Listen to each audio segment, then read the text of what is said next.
and crowd, we still beat them, join. So whatever public holiday they want declare, whatever thing they want declare, I just get that belief and that faith say the Super Eagles will still ride on them.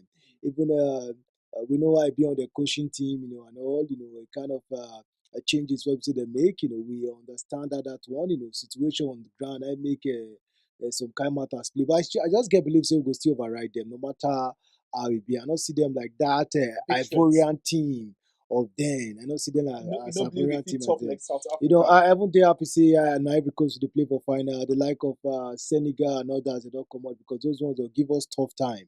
When I mean tough time, real tough You predict time. them.